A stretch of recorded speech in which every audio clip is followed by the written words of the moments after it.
Hello and welcome to Mostly Minnesota Music Podcast Edition. I'm Ann Tracy. I'm here with my co-host, Heather Baker. Yes, and we are here with Oklahoma Will Never Leave You. We are here with Jacob and Justin Charbonneau. Thank you for joining us. Thanks for having us. Yes, thank you. Yeah. I'm excited to hear you've got a new single coming out. Yeah. In a week, in 7 days and 9 days. Yeah. March 5th. It's coming quick. It's nice. That's exciting. That's very exciting. Tell us about it. Yeah, so the song, it's called Turn It All Back. It's a song that kind of came about over the summer when we were just all at home, just being at home. And it was kind of an idea that came about. I can remember it clearly just in my kitchen. And at the time I had a little drum machine set up in the kitchen that I was just going to go to. You know, we're a couple months into quarantine or whatever it's called.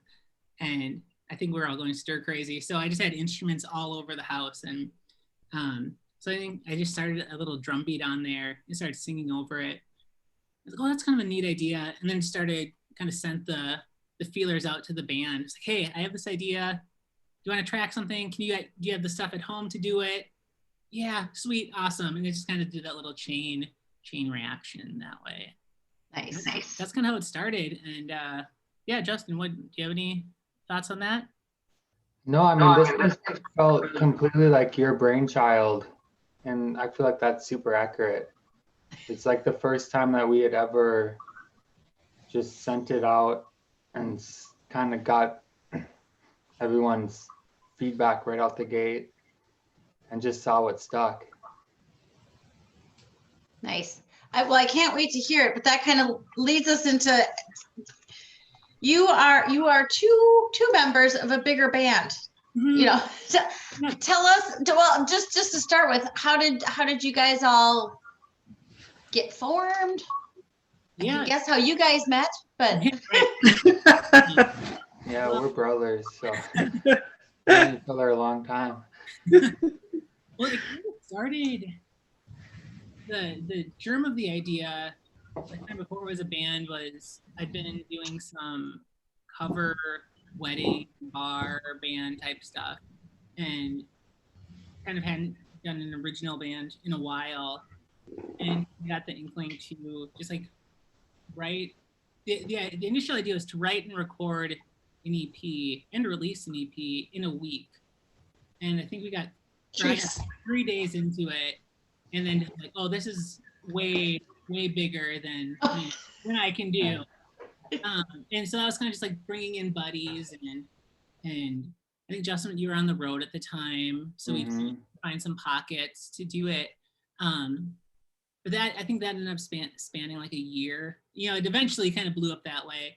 And at the end, it was like, oh man, this should be a band. It felt kind of like the right thing to do.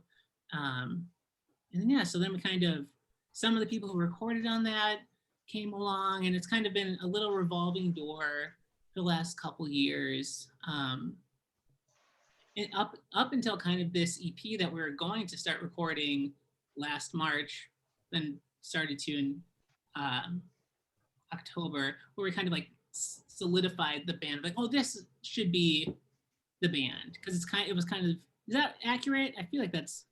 Yeah, I feel like, you know, in Minneapolis, it's super, music is like, it's not cutthroat, and it can be a revolving door because it's, you know, there's so many friendships. And, you know, what happens though then is like people get super busy. So then things come up and it's like, oh, I can't do that. And then you kind of are like covering roles with like 2 people or 3 people. And then you kind of like, okay, this is the first call. And then it starts to not feel like a band because it's always different variations. And so then I think what we did was with this, I'm super, I guess, judgmental maybe is the right word. I'm like, here's who it should be. You know, sometimes you just have to make the hard decisions too. And then Jacob for this one was really adamant on wanting the people who play live to be the people who are recording. So that's the first time we've done it where it's like, this is for the last, I guess technically the first full length, it was like I called in some like friendships, you know, that I had met along the way to like, okay, I want you to play drums and you know, and then, but this one is like, here's who's Jacob's, you know, who he wants to be in the band is who's tracking, which is really fun. It's a really nice way to put it. When you say that it's not a cutthroat business, that it is very almost, I mean, no pun intended, but familial. You know, I mean, it's, you know. Yeah, completely. I mean, and I think that's completely unique to Minneapolis because in all of my, I mean, I've been a musician professionally for, well, 2001, so 18 years. Well, no, geez. 20 here, I get. Yeah, 20 years. I mean, it's that, yeah, this year, 20 years. Like, and it's completely unique to Minneapolis, which is incredible. Like, I love that. Like, I mean, like Jacob said, like I could go on a tour and be gone for 3 or 4 months, and then you can just like sneak right back into your gigs, which is incredible. But then this feels more, you know, like this one, I mean, Jacob is my younger brother, so I've always been a terrible judge. Like, I think he's the best. Like, you know, I think he's the best songwriter in Minneapolis. Or that, I mean, I played in Soul Asylum, so I mean, I played with Dave Parnell for 5 years, and it's like Jacob is on par, you know, and I love Dave, and I think he's, I mean, you can't compete with his ability to tell a story, you know. But you know, I mean, I'm always like, it's hard when it's your brother because you're like, wait, am I too close to this? But then it's like, oh man, I keep coming back to it, and it's something I want to do, you know. I don't play in Soul Asylum, but I do play in Oklahoma, if that's any tell. There you go. Yeah. That is, well, I think that the stories are, the stories are good, but Jacob, you can do a turn of the phrase. Oh. I think that some of your lyrics are so clever. And I always let, you know, especially if I'm going to be talking to people, I'll write down what but it was the Love You Bye. I think some of those lyrics in that are just really clever. Oh, thank you. Yeah. Yeah. It's music it's funny because before you guys got in the Zoom, we were talking about the music, you know, and saying, yeah, I like it. It's kind of poppy. It's like, it's even almost going back to there's like hints of little new age in it, but there's something very positive about it. And then you take that and then the clever lyrics. I'm like, well, it's going to be my new guilty pleasure right here. I mean, yeah. You know. No, yeah. It's weird. I listened to Fever Dream today for the first time since, I mean, I guess we put that out in the end of 19, but I for sure didn't listen to it one time last year. So, I mean, almost a year and a half maybe. And I'm like, that is a great record. I mean, and that feels like kind of arrogant, you know, but I'm like, you know, what you get with time is perspective, you know. And when we were making that record, I get, again, like, I mean, we're brothers, but I get way too close, you know, so you're seeing it. And, you know, because you're a musician and creative, you like doubt, you know, you're like, is this actually the biggest piece of garbage in the history? Like, is this trash? And then, you know, and of course it's not, but then, you know, like listening to it, I was like, this is an incredible record. And I would say this if I was involved or not. And that's all Jacob, you know, and every Oklahoma thing is birthed out of Jacob. You know, like forever, I called it his band because, you know, it's hard to do it when you're committed to so many things. And I remember Jacob was like, are you in this band? And I was like, oh, well, if I'm being invited, sure. And yeah, I mean, and it's incredible. He writes incredible music. Absolutely. Well, and that does kind of get to your point of, well, it's nice that there's the familial atmosphere with musicians, it is nice when you kind of nail down, that's our band. Yeah, Yeah. totally. It's almost like you're my boyfriend. We're not dating anymore. You're my boyfriend. Yeah, Oh. totally. But a Or lot- girlfriend. I don't want to be, but for me, Yeah, No, yeah. No, completely. and it's Yeah, nice. Jacob and I have always been very incestual. So he's my boyfriend. It's more than just the two of you. I know that. Well, no, but I mean, like, there's no one I'd rather make music with, So it's, yeah, I totally understand, and the people we pulled into it, it's like there's no one better, and it's also, I mean, it's not only the music, but it's like the friendships, so that, a lot of us have been playing music so long that it's just like you don't even need to verbalize things; it just happens. And also we speak the same references, so that's super key. Like you say, like when you're like, oh, okay, new wave, like we've been influenced by the same music, so we can reference the same things, and it's like, okay, yep, I'll meet you there. So tell us who is in the band now that it's. Yes. So now that it's kind of locked down, Justin and myself, then Carl Loudon, who's an amazing songwriter, musician, She is. talent, freak of nature, awesome.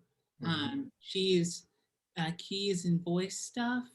Ben Nike plays drums, and then a fellow named Ian Allison is on bass. Oh, Yeah. Oh, you guys know E? yeah, Yeah, he rules. yeah. It's a good one. Yeah, That's so a pretty impressive lineup. I'm pretty fortunate for sure. Like just just all great folks, and then just, killer musicians too. So it's just so fun to kind of get in a room and figure out stuff. But yeah, I think the whole speaking references is huge because it's just such a nice shorthand and to get to like that level of trust with it too is it's really nice.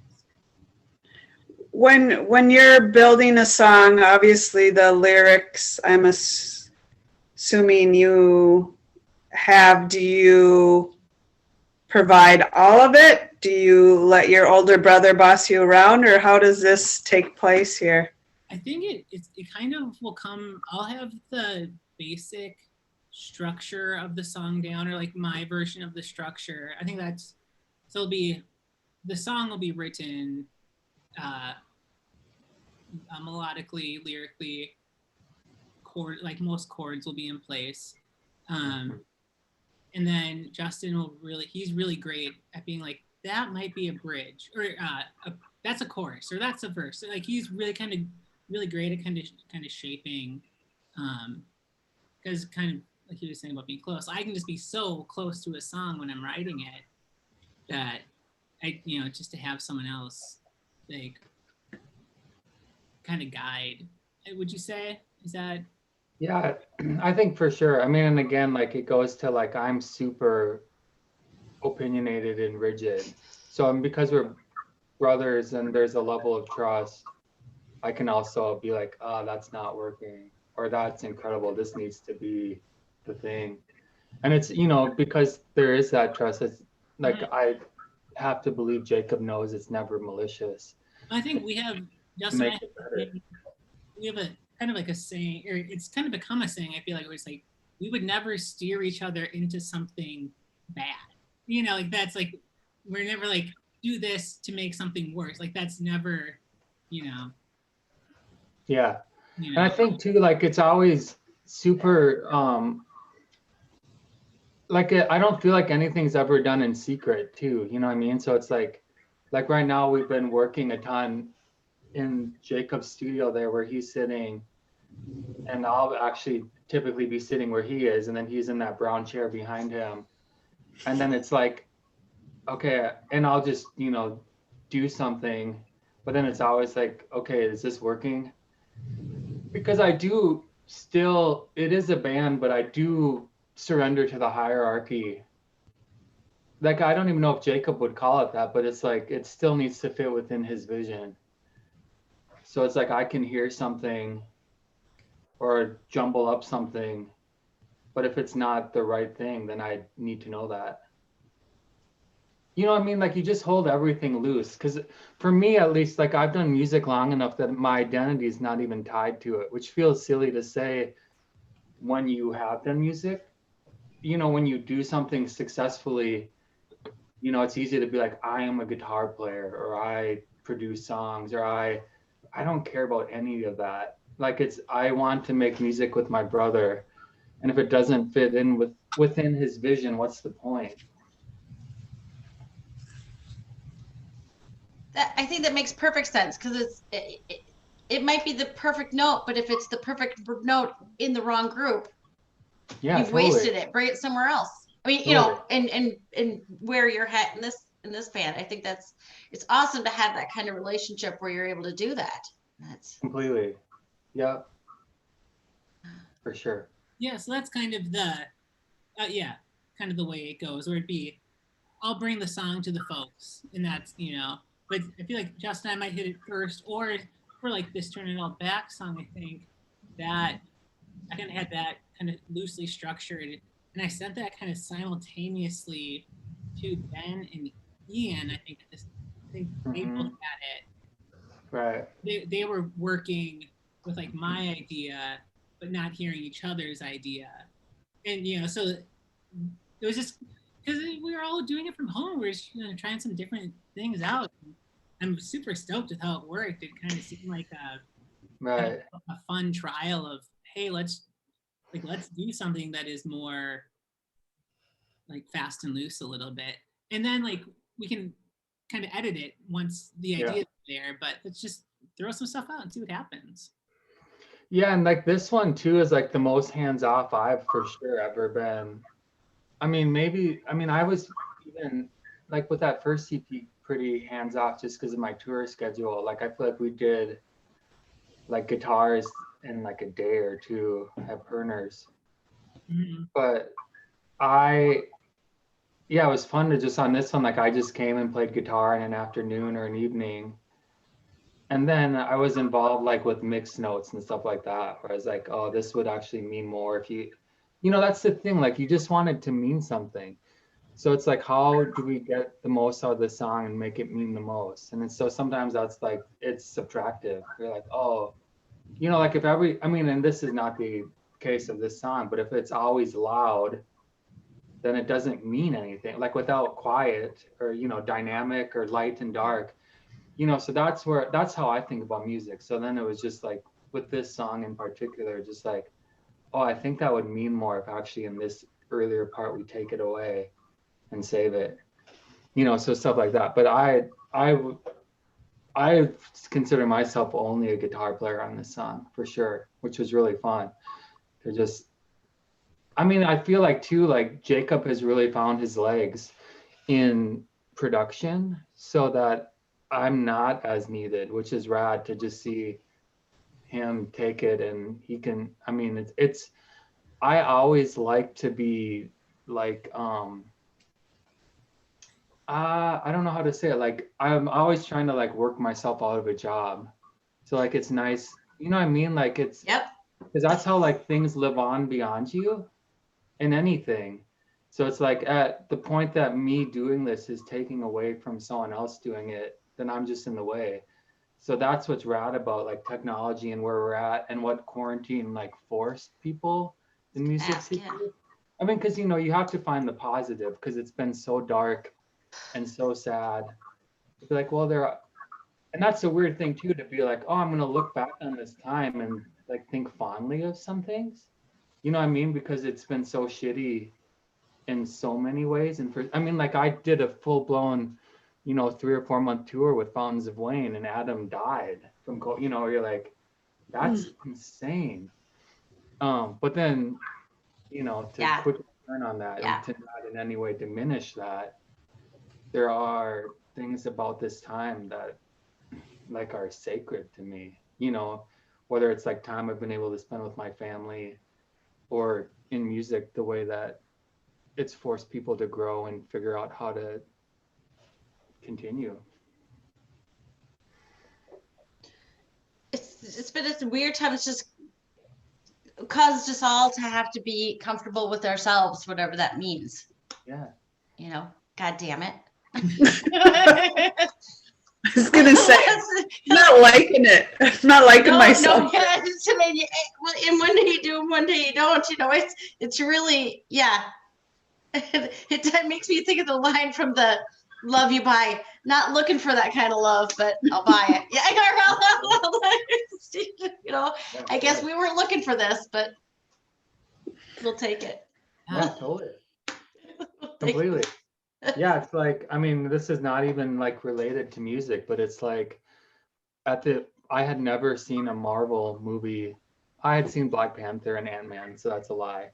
But like my daughter, she's just turned 13. She was 12 at the time, like figured out, well, maybe and Jacob was involved in this, you know, so it's his, you know, we're brothers, so it's his niece. Was like they like figured out how we can watch them chronologically within, like, you know, within the Marvel universe. And like until the day I die, like we did it over like a month, you know, we just burned through like 26 movies. I'll forever remember this time quarantined, like that, you know, like it gives me goosebumps, or it's like that, you know, because I'm a dad, and it's just like, oh, I love that we had this time to just, because again, like my whole life when they were little was gone. Yeah. That's hyperbole. But you know, like summers you're touring, so you miss swimming lessons, you see pictures of everything. It affords you a great life, but you miss it. So then it's like everything in the world stops, and you're like, I will forever remember my kids being 10 and 12 and just like stopping with them. Like we can watch every Marvel movie. I'm in.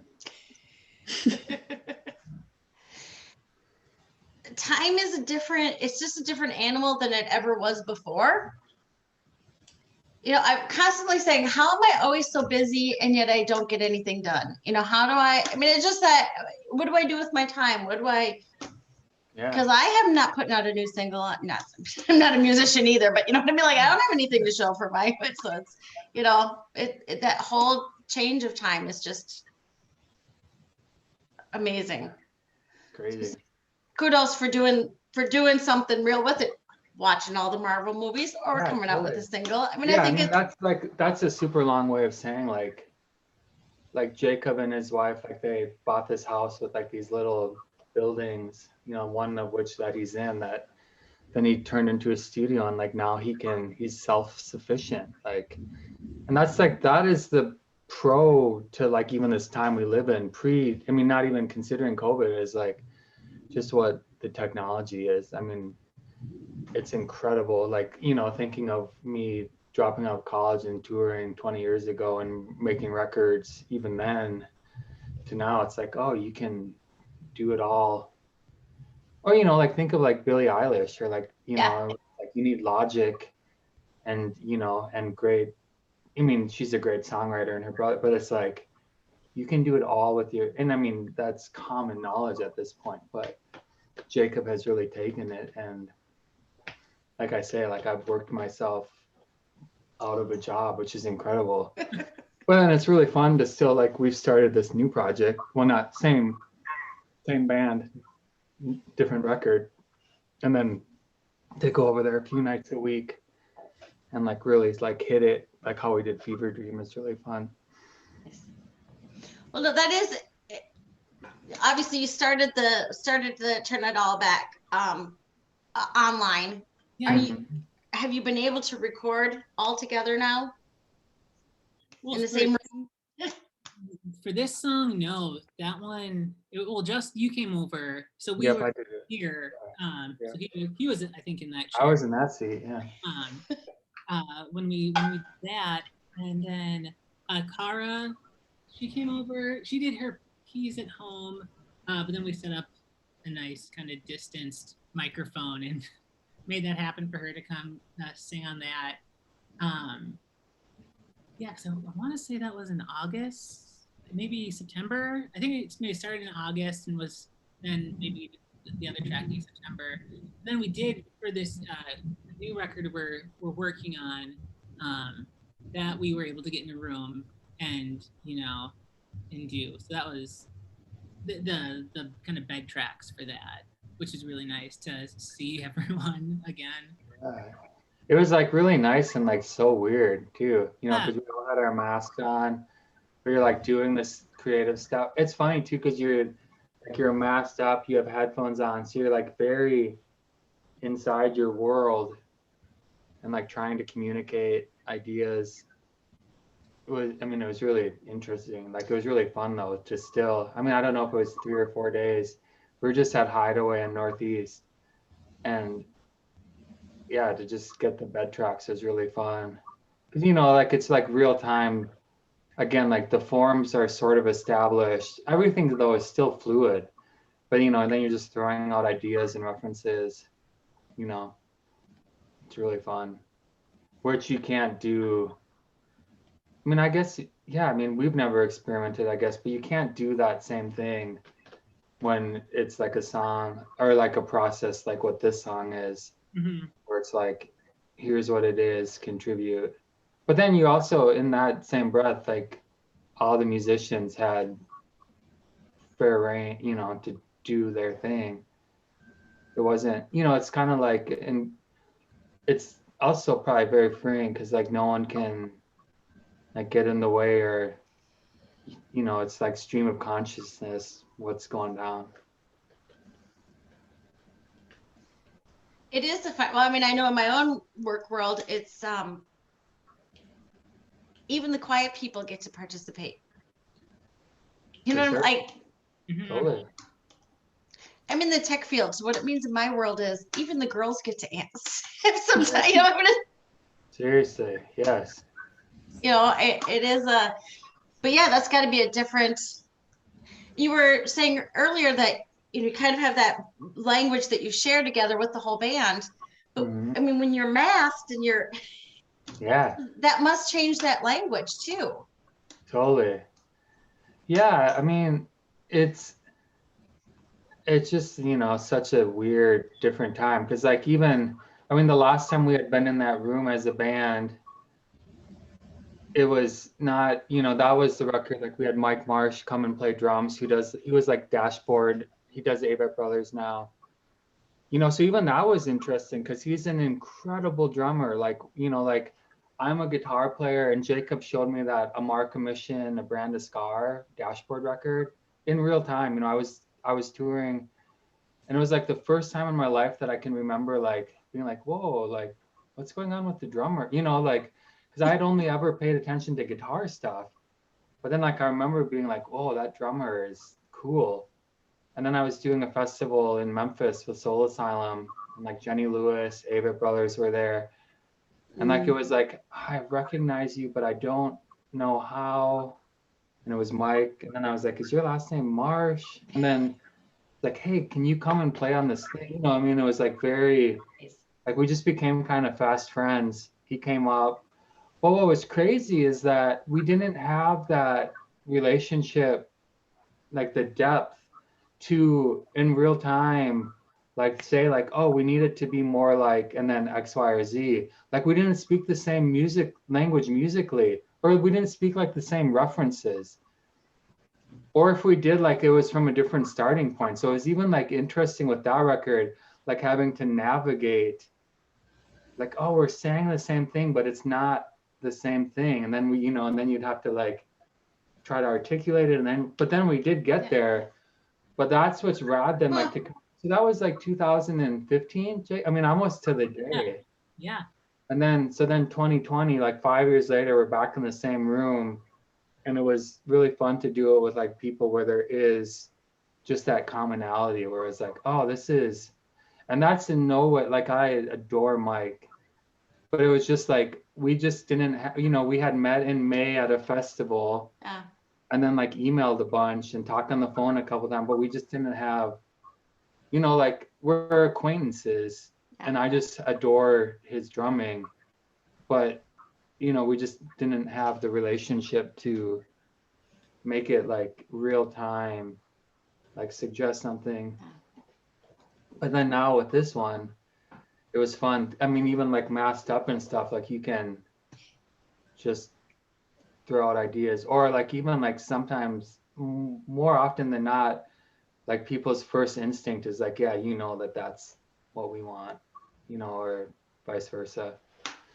And it's always like in that role, like in that for this new record, it was like, you know, it's always interesting too, because I'm always in the live room recording. Like usually it would be, and Jacob was in the live room record, like we're all there, and then we just had an engineer in the control room, you know, whereas like there wasn't like a person like producing it in the control room saying like this is working or not.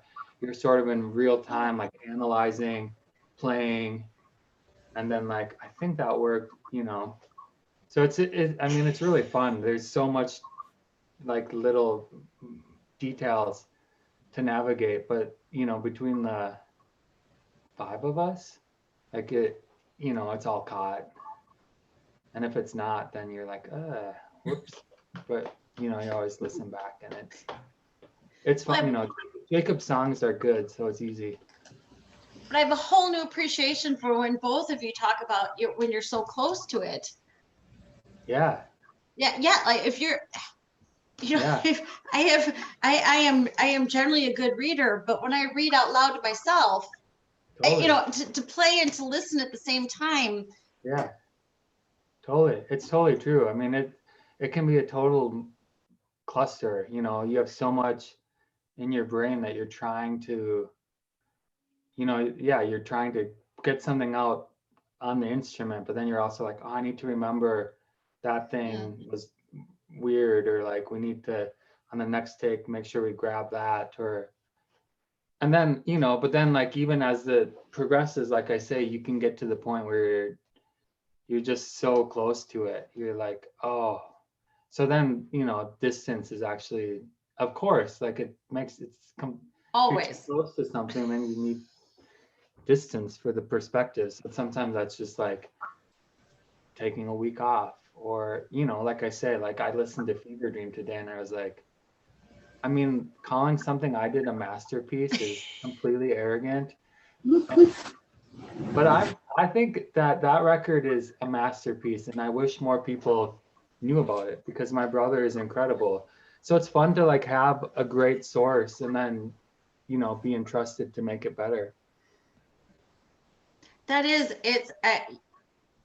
yeah, it's fun it's fun to hear that you can listen to stuff and go, that's a masterpiece. I mean, my own equivalent is sometimes I'll read something, I'll forget that I've written it, and Yeah. I'll read it and I'll go, damn, that's not bad.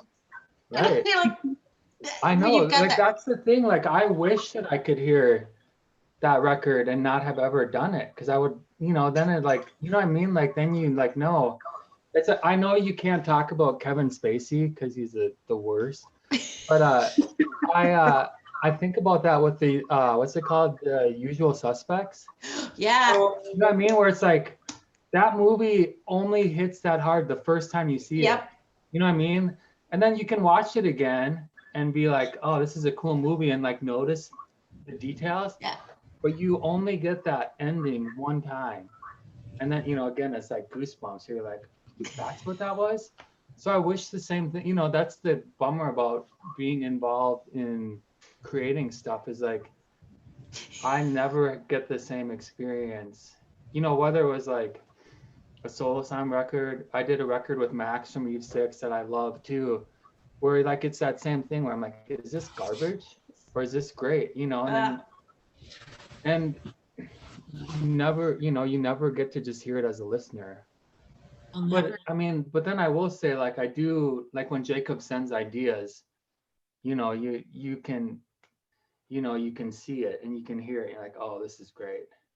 But then you're involved in it, so you don't get just the. I need to get fired so that. You really are working yourself out. Yeah. Well, I can. Sorry, Jake, were you gonna? Well, I was just saying, Yeah. something I'll do is if there's a song that I love, I'll intentionally not learn like how to play it on like guitar. Oh.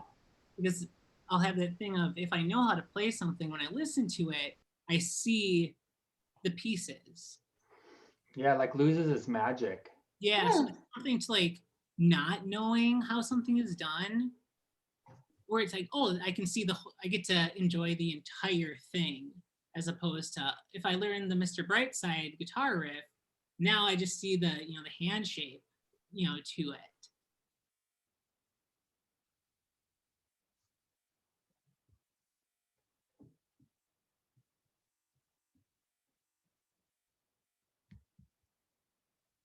Yeah. Did Anne freeze up? Oh, sorry. Good. She'll I come came back. back. Oh, That was You came me. back.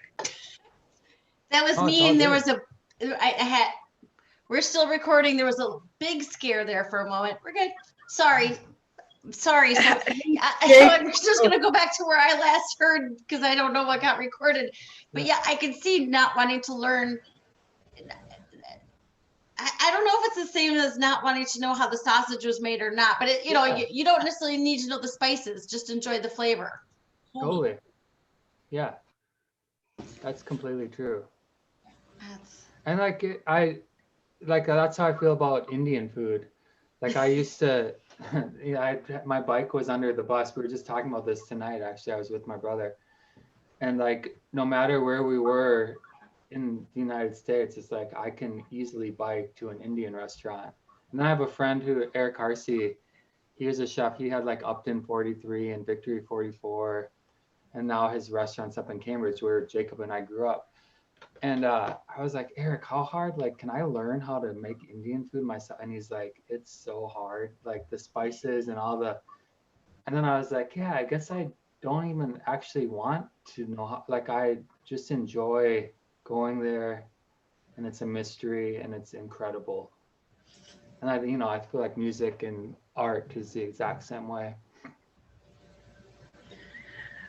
Jacob, for your writing too, like what influences you? And then I'm kind of wondering from your answer if, again, your brother and you are so close that if you're writing about a particular something that happened to you or whatever, and then you're both having the view or whatever, is that too close to, if that messes with, Yeah, if that makes any sense? I think it does.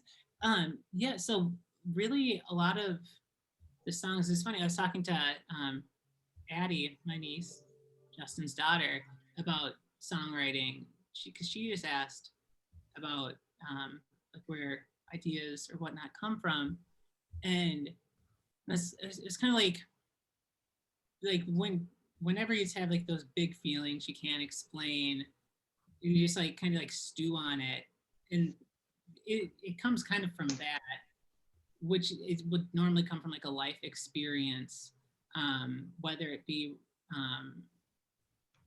from right now, whether it's, all I'm terrible at, like remembering too much, so I'll just like be like, why did I do that 7 years ago? Or, it's something like, that'll, pop up at 3 a.m. And so it's kind of those kind of thoughts and feelings. I'll just kind of stew on that. And then, yeah, if a phrase pops up, I might like write down a phrase. And then a lot of times that'll just kind of be on repeat in my head for a couple of weeks, like turn it all back. That one came quick, but there's a line, turn it all back to the nights we were sneaking out our bedroom windows. In that, I just had sneaking out our bedroom windows. It's just like, it was just kind of going and going, turn it up. And then everything kind of fell into place through thinking about, relationships. It can be, so I think a lot of the times, like there's like the melodrama and like, or like a romanticized relationship in the song that might actually be from just like a friendship, just thinking back on like where friendships were just kind of through no fault of anyone's, just kind of part just because of time, and thinking about those, like those crazy memories you might share. Yeah, so it's kind of it's spaghetti. It's all over the place, you know. So And- there's not one song when you're writing about your brother and he's like, it didn't go that way. It was this. not that he knows about. I was gonna say, like, I don't actually know like the origins truly of a lot. Like they feel like ambiguous enough that anyone can kind of put their like I don't know what you call it, like their skins on, you know what I mean? Where you're like, oh, I can replace this character, Yeah. you know, and it's like this person I know, or it's, you know, because it's all like, I feel like, well, not all, but it all, to me at least, feels like very like experience based, like his storytelling. Like, oh, I can put myself sort of in that situation. Like that's what I wish would be so rad with music is if like there'd be a way that everyone could kind of paint their picture of the, you know, that verse. Like, oh, you're like, oh, that's what you're seeing? Like I'm seeing actually this experience. You know what I mean? But it's the same story. But you know, it's been like refaced with like, oh, it's actually, you know, everyone sees it like through, oh, it's actually this street from my hometown. And I'm like, oh no, actually this happened in Cambridge where I grew up. And it's these people. You know, so that, I mean, that's the nice thing about music. And you know, because I do think storytelling is like a dying craft. Like we don't rely on stories as much, like in the, not like in the written word for sure, like books, but like in like people used to be like master storytellers as a way Oh, yeah. to, you know, to like tell their history, or to, you know, or for history, or for like their family story to like carry on and be passed down. And songs to me are kind of that now. And that's, I think, what my brother excels at is he can tell a story that people can put themselves into in a way that's like interesting. And like you said, like his lyrics are, you know, second to none. Yeah. And I say that as someone who spent a lot of time with Dave Pirner, who I do think is a master storyteller. He is, yes, yeah. But I know it's controversial. My brother's better. I think there's something that I kind of dove into, like a theory that like if the more like specific I am to like my events, the more universal it'll be. Even if someone doesn't share the exact same thing, the feel, like we all had the feelings.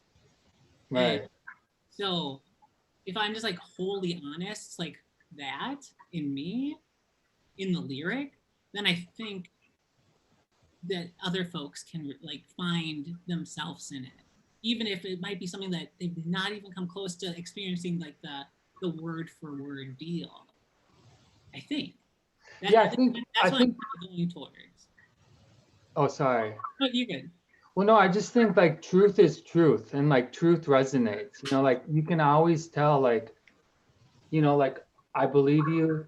Oh, I don't believe you. Like, oh, when you say that, like, and so, you know, like to that point, it's like, oh man, yeah, you're not like lying to me, and that feels good, and that's resonating with me, and because of that, I can, you know, like you can connect with people. So it's like, oh, okay, Jacob, I believe you, like that. Like you're not bullshitting me. There's in the Love You Bye tune, there's a lyric, caught a glimpse of you, every street is haunted. And that came from, I was hanging out with some friends outside of a Dunn Brothers, some like catching up with high school friends, you know, maybe 5 years or 6 years out of high school at that point. And we were all kind of outside of this Dunn Brothers. And then I saw another friend walk by. And I was like, why is no one acknowledging this friend that wasn't the friend, but for whatever reason, like, I don't know if it was because I was with everyone else, but this person walked by. I was like, that is this person. But you know, it wasn't. So that's kind of where that came from. That kind of stuck with me. For sure. I absolutely feel like that's the case, there's, there isn't a turf club in every town, but there is. Yes, exactly. It's maybe they don't have the horseshoe, maybe they've got the dog collar, whatever, but Yeah, right. Yes. Yeah. if you get the details, people are like, oh yeah, that's, well, Yeah, and and I think like I mean, like with music too, like what's amazing about especially live music is like at any live event, like there could be like, let's say it's 300 people that are having a shared experience and an experience that's completely unique to them, which is like, I mean, again, it's like that's incredible where it's like, or that was like something like I remember being like really fun about when I went to college was like finding out that you had like new class, college classmates, and you're like, wait, you were at that concert? I was at that concert. Like, where it's like, I didn't know you then, but we have this shared thing, so then, to like then go and bring it into storytelling. Like, oh man, yeah, like you say, it's like, oh, I didn't go to the Turf Club, but I did go to the 400 bar, or like if it was Right. Minneapolis, or whatever version of that is, or like Crystal Ballroom in Portland, or Bowery Ballroom, or like whatever, you're like, oh, I can put myself in that place. It's your story, but I can see myself in that experience. Well, and I think, Jacob, that you pick, well, just the idea that the turn it all back to the nights when we were sneaking out of our bedroom window. I mean, I don't want to tell tales of myself, but it certainly conjures an image in my mind. Yeah. Totally. I think you pick probably, well, I have a 16-year-old back there who would never do it. No one does it. But there you pick things that certainly not everybody did it, but a lot of really good people did. For sure. And that's like we're all like the sum of our experiences, so it's like that has informed who you are today. Like I have, now 13-year-old daughter and 10-year-old son, and like our whole thing is like to make nothing taboo. So it's like, here's everything, when they're little, like here's every swear word, you're gonna hear it. Here's what it means. Here's why you probably shouldn't say it in this context. We've always been like, if it's in a song, go for it, sing it. Like especially like Hamilton came out, and like sing all those words. I don't care. But it's like I also do want my kids to push the boundaries and figure out who they are. Maybe sneak out of their bedroom window. Like the only thing like that we have been like lately with my kids is like, because I've been seeing it, and it like hits you in the peripherals, is like, please stay away from meth. Please stay away. And here's why. You know what I mean? But it's always like qualified with why.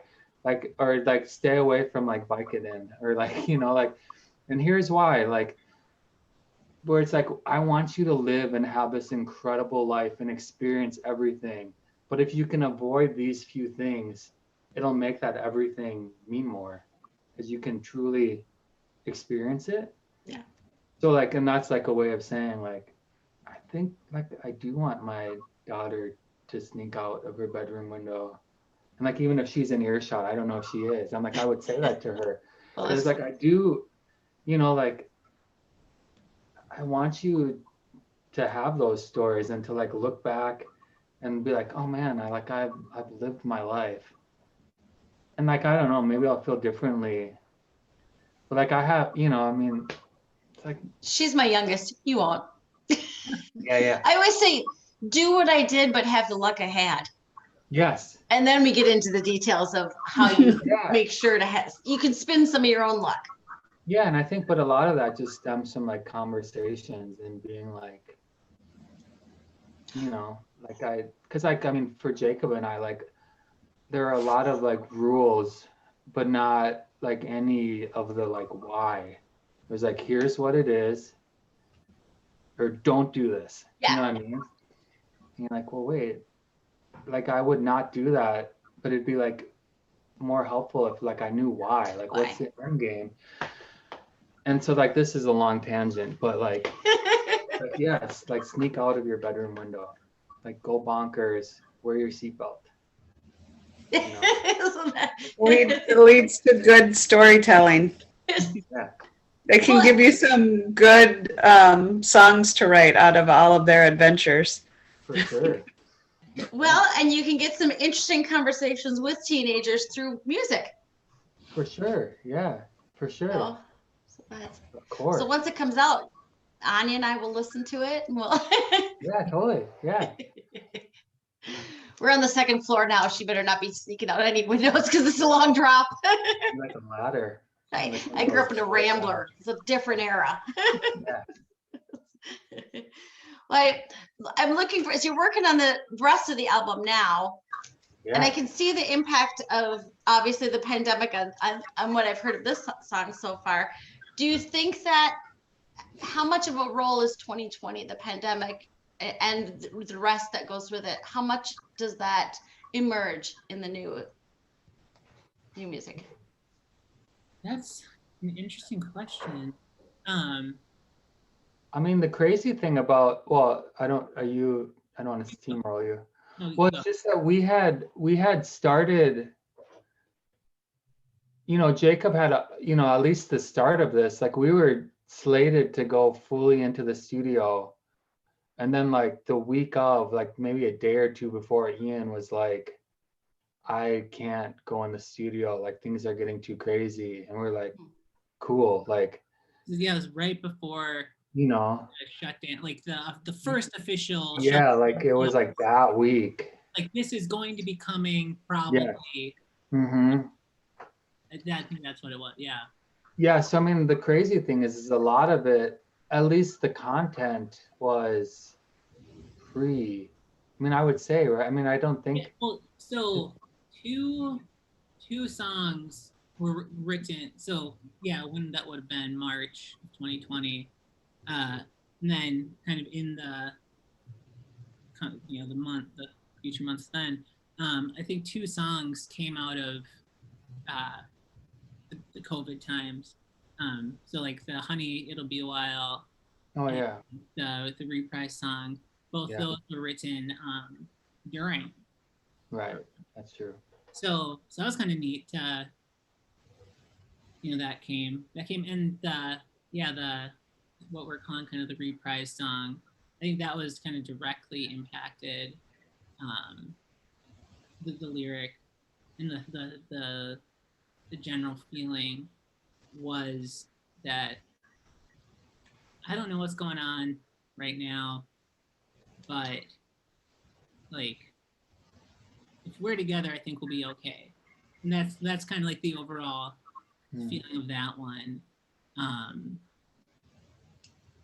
So yeah, the pandemic has definitely shaped content, and I think it maybe even shaped the spirit a little bit of the record, and just like kind of Justin was saying, like kind of made this space happen to have future records. So it's kind of like this weird jump start while like pressing the stop button at the same time. You know? It's weird to live through a time that you know is a line in the sand. Right, Mhm. totally. It's The crazy thing to me too is that it happened in 2020. Like the saying was always like hindsight is 2020. yep. So like 2020 was supposed to be like this incredible, like I can see everything, and it's like, and then it was like the year that everything like changed. And that's, I mean, fascinating. Like we are currently living through a pandemic, and it's easy to like become numb to that. But it's like, wow, that's insane. Like there are like, like people that, came within the last 100 years who skipped a pandemic, and we are living through this thing that is exactly like you say, a line in the sand where you'll start to like even like describe like things, I'm sure, like pre-pandemic, Oh. post. I mean, what's even crazy to me is like my kids go to a Chinese immersion school in Northeast here, and like forever, like the teachers, like if they have a sniffle or anything, they wear a mask. Like my daughter is a 7th grader, So, this is her 8th school year. And like, that's just part of their culture. It's like how you show people respect. Like, I'm not going to sneeze on you. And I'm going to, so it's like this thing, like, I hope there are elements of it that like become our normal. Like, I even think about like, why would you pay, to have like a huge building downtown when you're like, wait, our company works with people Oh. working from home, where it's like there, and then like, like we say, like the music, it's like, oh, we can completely like throw ideas back and forth and grab them, instantly. And like, what's super fun too about doing this record with Jacob, this one we're doing now, is that there's like things from his, like, I don't know if it like even started in GarageBand pre the studio, like there's elements of it, they're like, there's no way we can replace this, because like the idea, like there's such a spark of something in that idea that no matter how hard we try to like redo that, or like we'll never match that thing, like when you grabbed it at its origin, even if it's recorded like poorly or through just the microphone on your computer. That's what I love, is like there's so many things that are changing the game, where it's like we can record it through this thousands and thousands of dollars worth of gear, or we can just like grab a voice memo, like, oh, that's such an interesting sound, and they like, and it goes, and like that's actually the final thing. So there are elements of like being home right now where it's like, oh wow, we're doing this on our own while also doing it together. That is, so for this Turn It All Back song, one of the elements of doing it from home is I have 2 kids, and a 6-year-old, and so while I was tracking vocals right here, he was yelling for me. Just the house is like right over there, and it caught into the mic, and it's on the track, like because it's just like, oh, there's something so fun about like there's this yelling, and then I start singing, but and like those type of moments where it's like, oh, that needs to, because I don't think it's a distraction, but it just kind of gives this element of, especially a song that is like programmed drums and some program key stuff, these lively, like real world sounds, it's organic, that really kind of help that picture a little bit. It like puts it in a space and a time. Like that's the thing I love about like capturing our kids, is, I mean, because like you just said, you have kids, like it goes fast. And you're like that's my favorite thing, like about like when I think about my time touring in Soul Asylum or Owl City, is like it instantly for me is like, wait, how I can see how old my kids were. So like then to like grab, like, I don't know if it was Henry or Birdie who is in your vocal of that song, because I actually didn't know that fact. So that's the thing, is like I had no idea. But like that's incredible, where it's like, oh, you'll forever listen to that, and you will know, you'll see your kid at that age.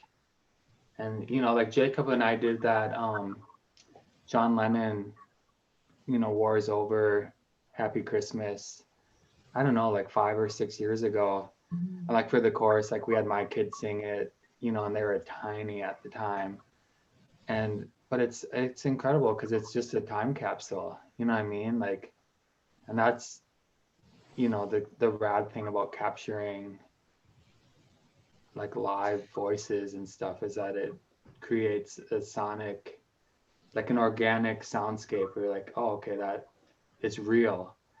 And it's not fatiguing. Like that's the other thing, like I've noticed, like I love synthesizers and I love sounds and I love guitar noises and effects.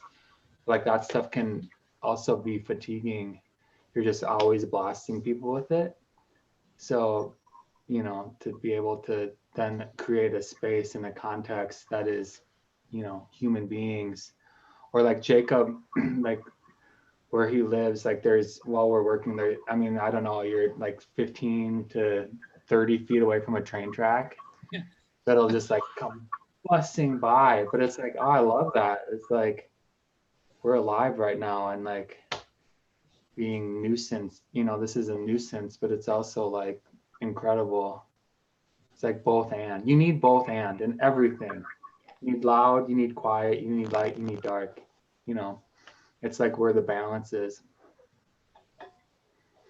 Well, and you get it, it's the very specific that will remind people of their own kids. Yes, totally. Completely. Completely. Yeah. Yeah. You hear a train, I'm sure each one of us would have a very different vision in our head. Totally. Like, but it's the same sound. For sure. For sure.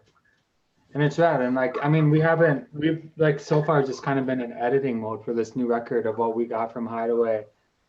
And I mean, a lot of what I do is I feel like at this point is just subtractive. Like we get all the ideas and then you just like peel away the layers till it becomes something. Like I want to get everyone's idea and then I want to like peel it away till it makes sense. But I am really excited to like start tracking like final vocals, acoustic guitars, and like to see what sounds are. Like, I mean, Jacob and I love Jack Antonoff, who's Bleachers, and like he was in that band Fawn, produced like all that Taylor Swift stuff in the last few years.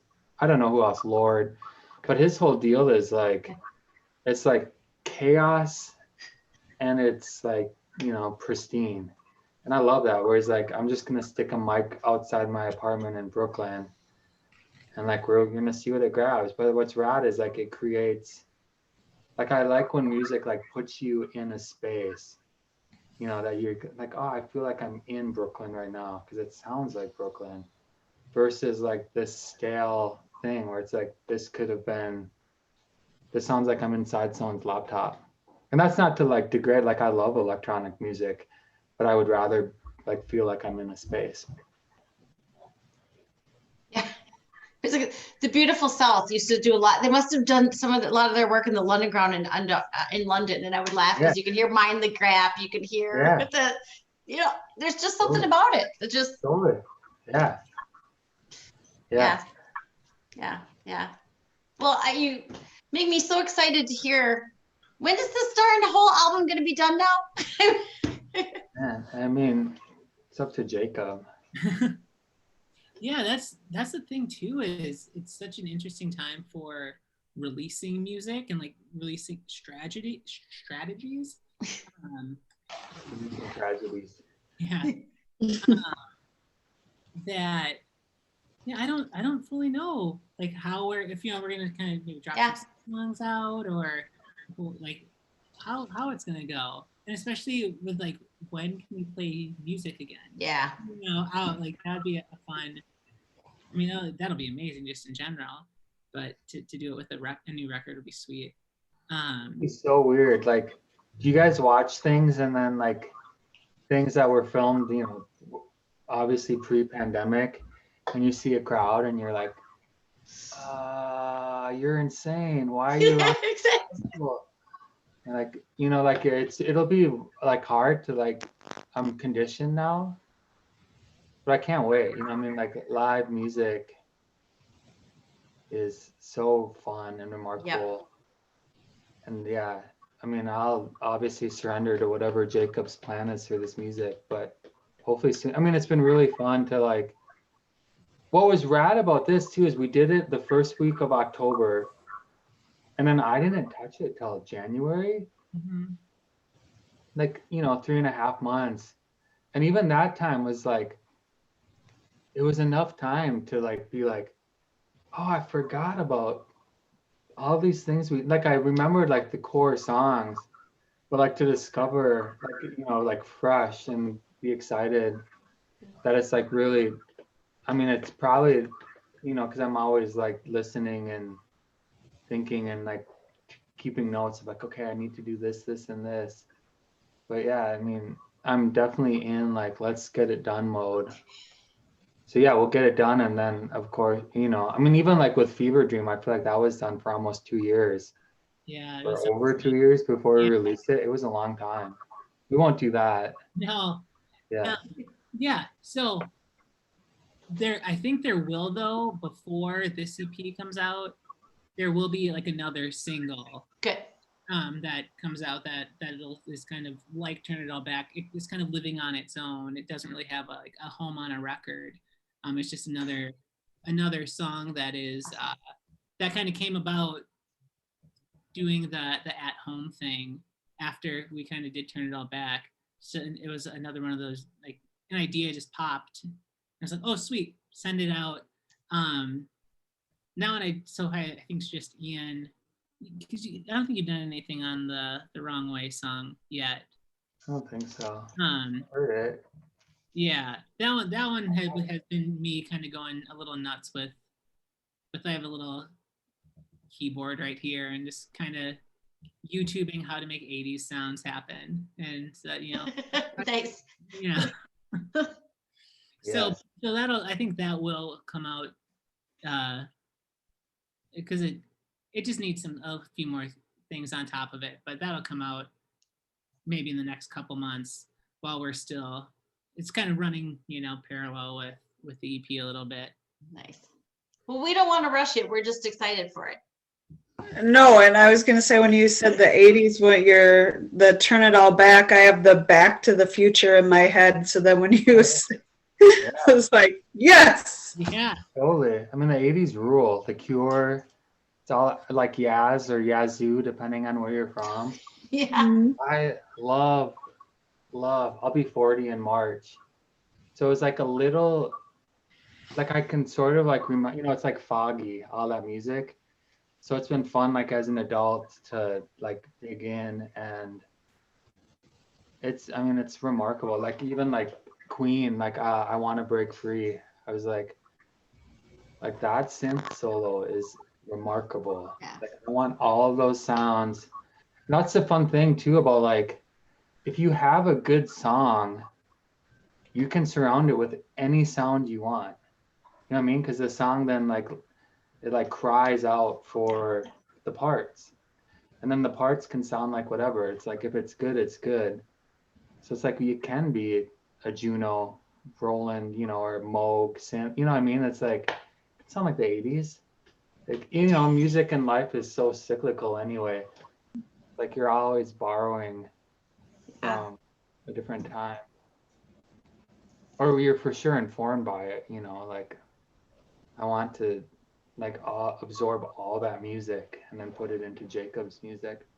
I think that's something that we've kind of made that effort too. It's like it doesn't make sense to not do something if it might be a Cure part, but it's what fits. Like why try and hide it as something else? Like, let's use that influence because we have it, Completely.